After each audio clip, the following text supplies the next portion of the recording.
firme cimiento se ha dado a la fe de Dios en su eterna palabra de amor. Con el propósito de compartir con usted las inmutables verdades de la palabra de Dios, presentamos A Través de la Biblia, un estudio detallado y sistemático de toda la Biblia que le ayudará a conocer lo que Dios ha revelado para nuestro provecho espiritual. Estos estudios bíblicos fueron diseñados y elaborados por el Dr. J. Vernon McGee, versado maestro de la Biblia, quien dedicó la mayor parte de su vida a la enseñanza clara y sencilla de la palabra de Dios. Acompáñenos, pues, mientras avanzamos en nuestro recorrido a través de la Biblia. Cuán firme cimiento la palabra de Dios. Es un gozo estar nuevamente con usted, amigo oyente, para traerle otro estudio de la serie A Través de la Biblia. Continuamos hoy estudiando el capítulo 9 del Evangelio según San Juan. Y en nuestro programa anterior estábamos considerando la reacción de los padres del hombre que había sido ciego ante el milagro de Jesús. Y dejamos a este hombre que había sido sanado en la corte, respondiendo al segundo interrogatorio que le hacían los judíos. Y la última respuesta que vimos en el versículo 25 que había dado este hombre que había sido sanado fue: una cosa sé, que habiendo yo sido ciego, ahora veo. Y dijimos que este es el testimonio de cualquier pecador que ha sido salvado. Habiendo yo sido ciego, ahora veo. Encontrándome yo en las tinieblas espirituales, ahora estoy disfrutando de la luz espiritual. Cuando antes andaba sin conocer a Cristo, ahora le conozco como mi Salvador personal. Y amigo oyente, esta es la clase de testimonio que deseamos escuchar. Porque el nudo o punto clave de cualquier testimonio es simplemente este: habiendo sido yo ciego, ahora veo. Continuemos hoy leyendo los versículos 26 al 29 de este capítulo 9 del Evangelio según San Juan. Le volvieron a decir: ¿qué te hizo? ¿Cómo te abrió los ojos? Él respondió: ya os lo he dicho y no habéis querido oír. ¿Por qué lo queréis oír otra vez? ¿Queréis también vosotros haceros sus discípulos? Y le injuriaron y dijeron: tú eres su discípulo, pero nosotros discípulos de Moisés somos. Nosotros sabemos que Dios ha hablado a Moisés, pero respecto a ese, no sabemos de dónde sea. Ahora vemos que los fariseos realmente se hallan en un apuro.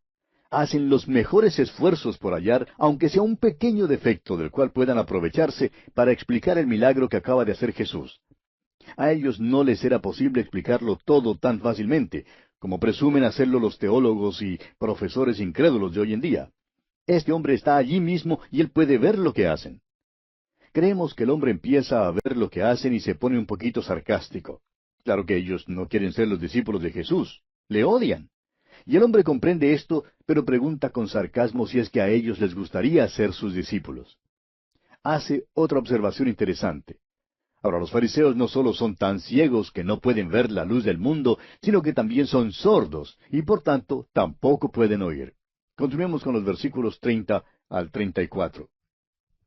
Respondió el hombre y les dijo: pues esto es lo maravilloso, que vosotros no sepáis de dónde sea, y a mí me abrió los ojos.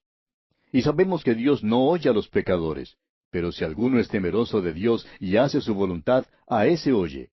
Desde el principio no se ha oído decir que alguno abriese los ojos a uno que nació ciego. Si éste no viniera de Dios, nada podría hacer. Respondieron y le dijeron: tú naciste del todo en pecado, ¿y nos enseñas a nosotros? Y le expulsaron. Las autoridades religiosas le injuriaron. Y usted puede notar una vez más que cuando los hombres no tienen una respuesta, empiezan a usar la burla y la mofa. En realidad, ellos mismos eran los responsables de que el ciego que fue sanado siguiera un razonamiento lógico y llegase a la conclusión de que sólo un hombre de Dios podría hacer tal milagro. En este hombre no había ninguna duda de que había sido sanado, y por tanto está más y más convencido de que este hombre, Cristo Jesús, es de Dios. Ahora recuerde usted que él todavía no había visto a Jesús. Estos líderes religiosos no tienen pues una respuesta.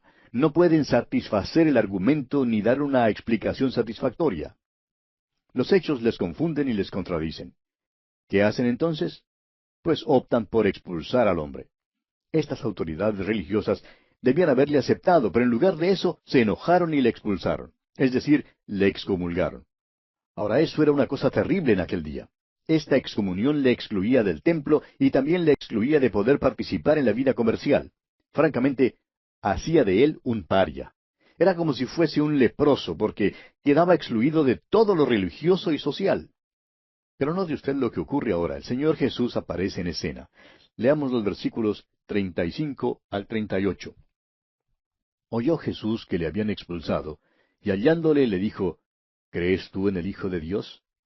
Respondió él y dijo, ¿Quién es, Señor, para que crea en él?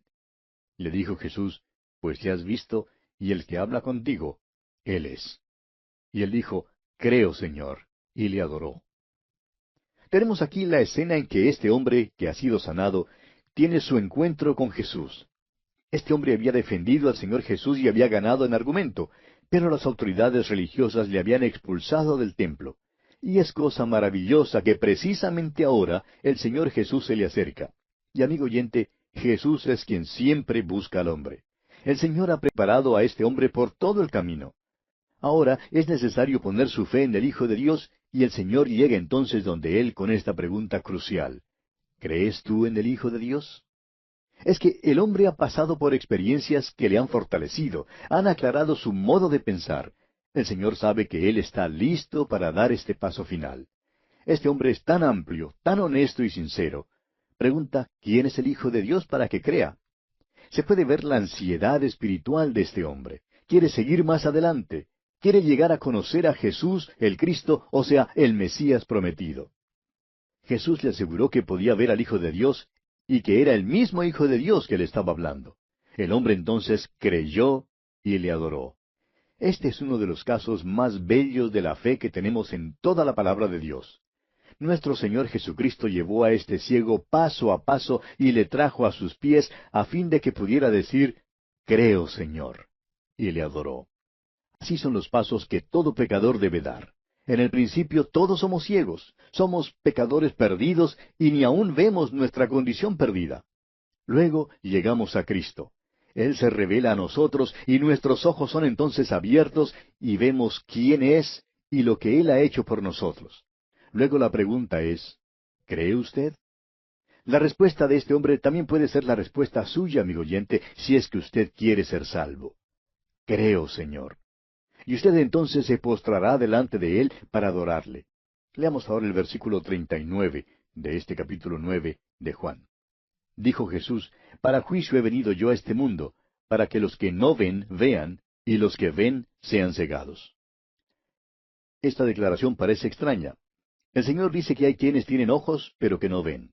Tienen los ojos físicos y ven las cosas solo desde el punto de vista físico, pero son ciegos espiritualmente.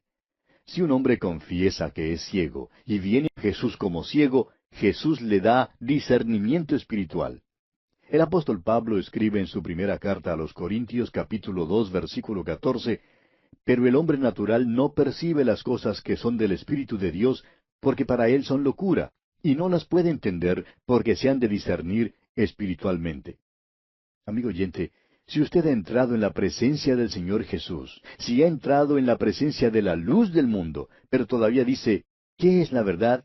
O simplemente, no veo que Él sea mi Salvador, o simplemente no comprendo de lo que se trata, entonces usted no ve. Todavía es ciego espiritualmente. Los fariseos tenían ojos, creían que veían, eran hombres religiosos y celosos, pero continuaban siendo ciegos. Los paganos están perdidos, están en las tinieblas. Sin embargo, el Señor lleva a cada hombre por una serie de pasos. Si hay cualquier hombre que quiera saber de Jesús y que viva en una tierra pagana, estamos seguros que el Señor le alcanzará con el Evangelio. El hombre que se sienta en un banco de la iglesia y oye predicar la palabra de Dios y la proclamación del Evangelio, está en la presencia de la luz. Esa luz revela su ceguera.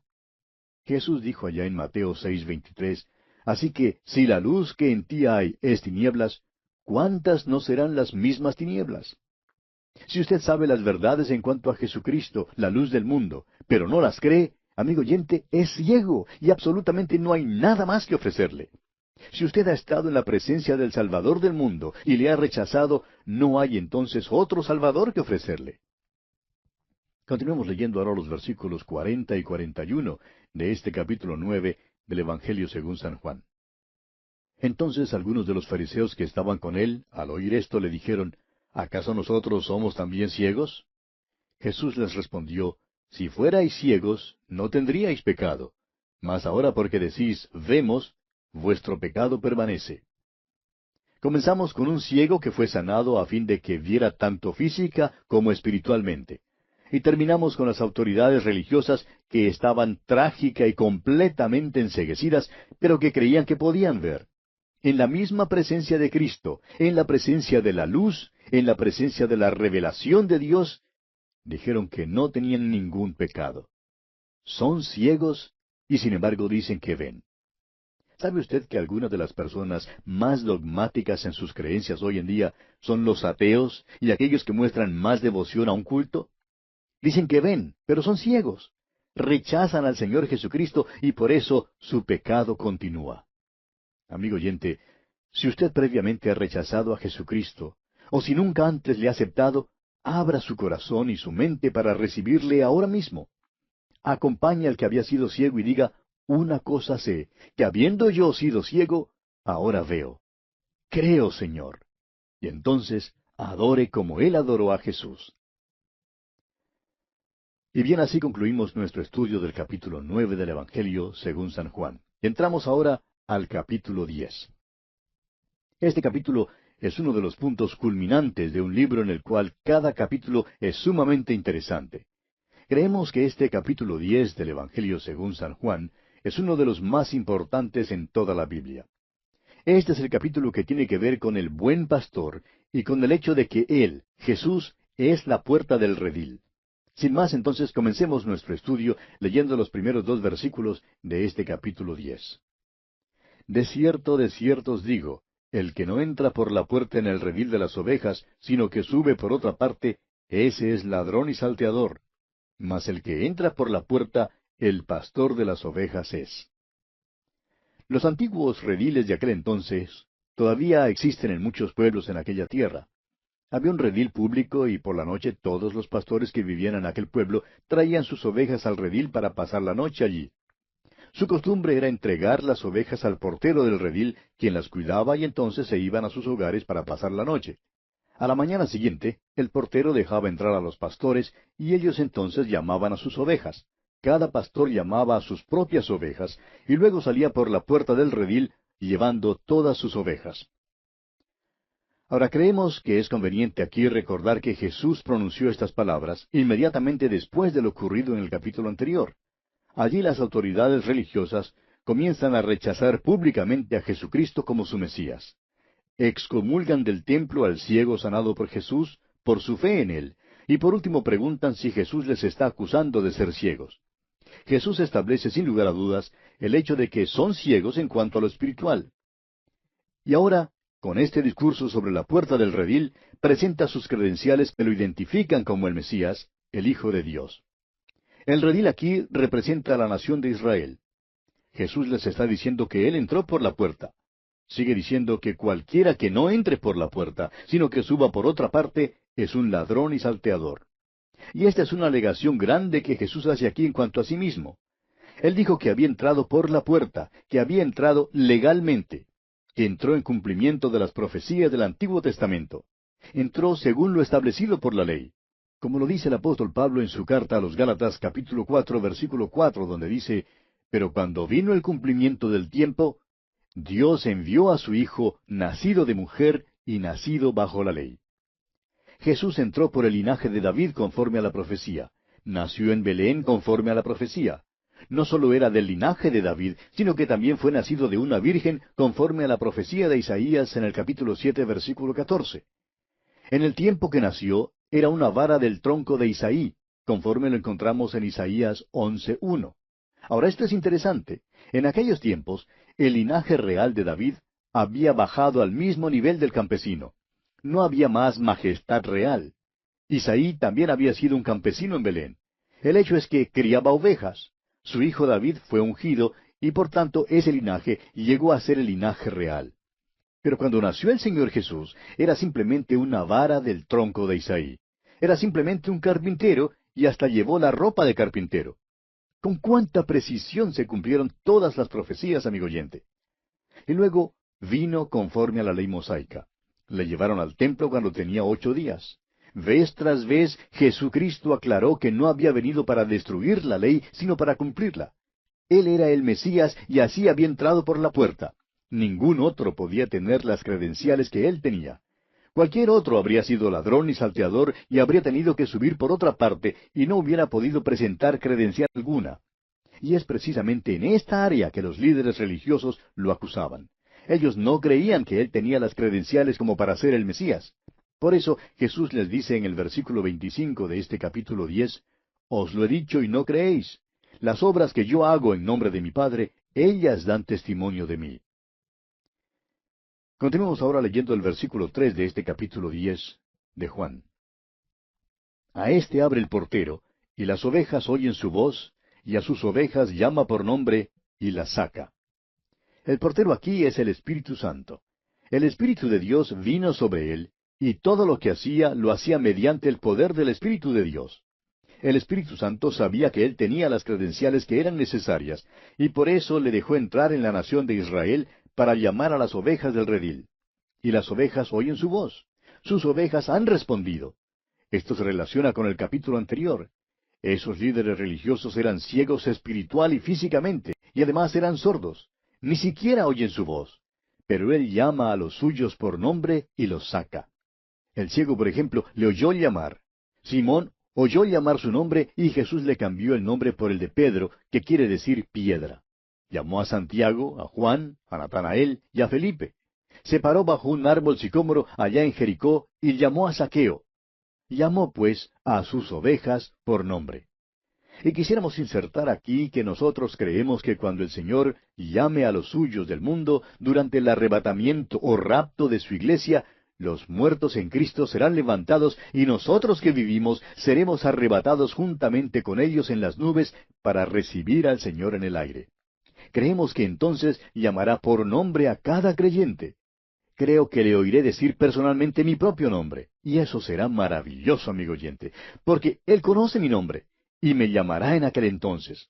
Y si usted, amigo oyente, cree en Él, también a usted le llamará, y usted le oirá decir su propio nombre. Jesús, pues, saca las ovejas del redil, de la nación de Israel, del judaísmo. Aquí los líderes religiosos ya habían expulsado al ciego del templo, y Jesús va a sacar entonces esta oveja del judaísmo. Leamos el versículo 4 de este capítulo 10 de Juan. «Y cuando ha sacado fuera todas las propias, va delante de ellas, y las ovejas le siguen porque conocen su voz».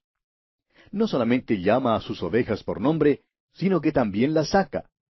Ahora, en ese tiempo no marcaban a las ovejas con hierro candente.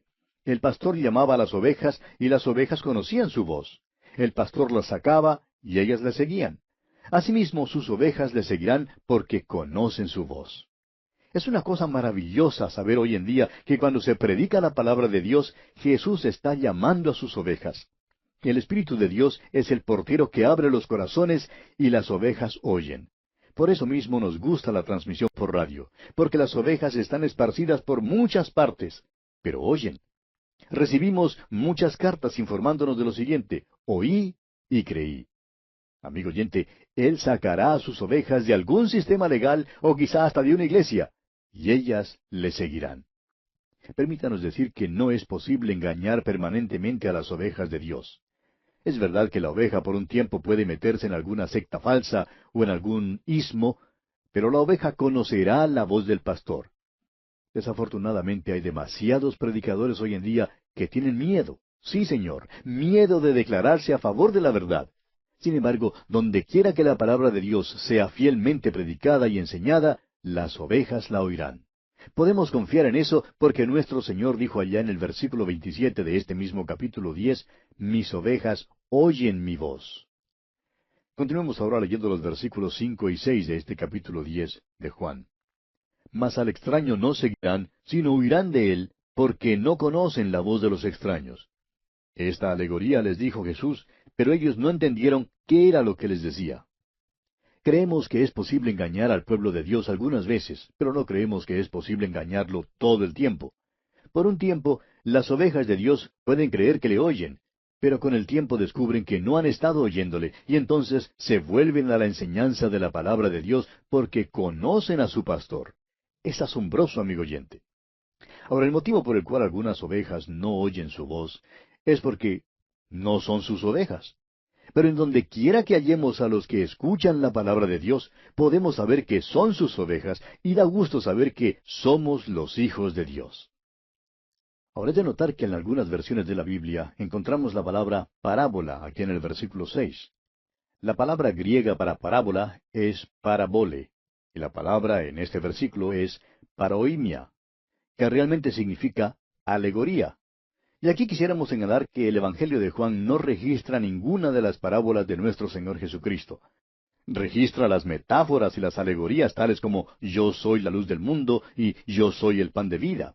Estas no son parábolas, sino realidades. Son figuras para dejarnos saber algo acerca de Dios. Tienen por objeto darnos luz sobre la materia para que veamos, y veremos, a menos que seamos ciegos como eran estos líderes religiosos.